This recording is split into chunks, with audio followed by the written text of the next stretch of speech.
আজ রুটি বানানোর ট্রেনিং চলছে, দেখি রুটি বানাইতে পারি কিনা।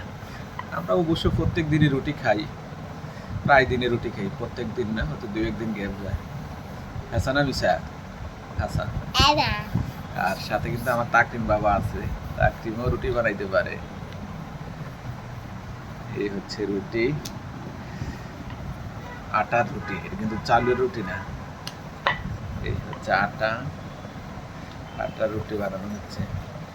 আসলে রুটি বানানোটা একটু শিল্পই বলা যায়, সবাই কিন্তু পারে না, আর সবার কিন্তু গোল হয় না। বেশিরভাগ মানুষই পারে, যারা পারে না একটু চেষ্টা করলে অবশ্যই পারবে। আর সকালবেলা রুটি, আলু ভাজি, ভর্তা, ডিম খুব ভালো হয়ে যায়। কে কে রুটি বানাইতে পারেন এইভাবে একটু কমেন্ট বক্সে লিখে যাবেন।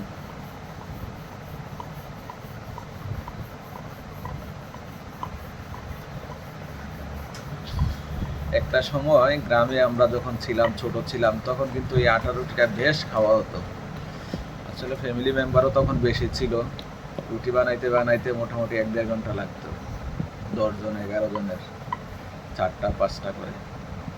এখন আসলে ফ্যামিলি মেম্বারও কম, রুটিও কম, বানাইতেও সময় লাগে কম।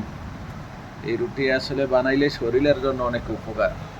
শরীরের যে একটা ব্যায়াম হয়, যে বানায় তার জন্য কিন্তু অনেক উপকার। এই যে পাটায় বাইটটা যে মশলা বাটে, তাদেরও অনেক ব্যায়াম। এখন তো মানুষ অনেক শৌখিন, রুটি মেকার ইউজ করে। আসলে এই রুটি মেকার ইউজ করা, ওয়াশিং মেশিন ইউজ করা, কি বলবো, গিজার ইউজ করা, এগুলো আসলে শরীরের স্বাস্থ্যের জন্য আসলে কত ক্ষতি এটা জানেন আসলে কি।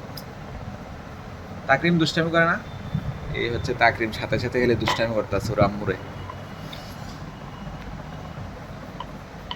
এই রুটির সাথে কি আজকে হবে, আলু ভাজি না ডিম ভাজি? হ্যাঁ, কি হবে? আলু ভাজি, যেটাই হয়। কারা কারা রুটি সকালবেলা রুটি খেতে পছন্দ করেন,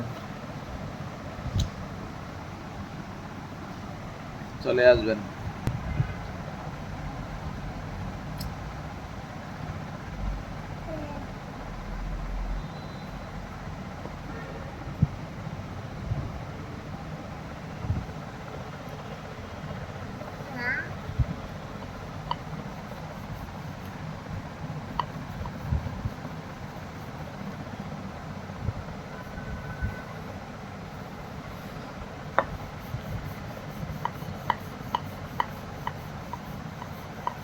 দেখছো তাকরিম রুটি কিভাবে বানায়? তুমি পারো? তুমি পারো? বলো মাশাল্লাহ পারি, বলো মাশাল্লাহ পারি। কেন মাশাল্লাহ না? মাশাল্লাহ বলতে হবে। রুটি লেগে গেছে।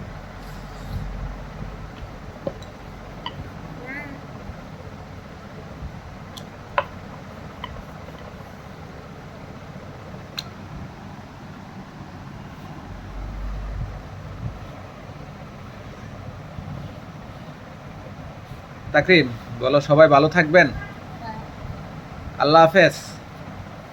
বলো আল্লাহ হাফেজ, সুন্দর করে বলো আল্লাহ হাফেজ। আল্লাহ হাফেজ বলতে হবে। আচ্ছা ঠিক আছে, বলবো না, বলো আল্লাহ হাফেজ। ঠিক আছে।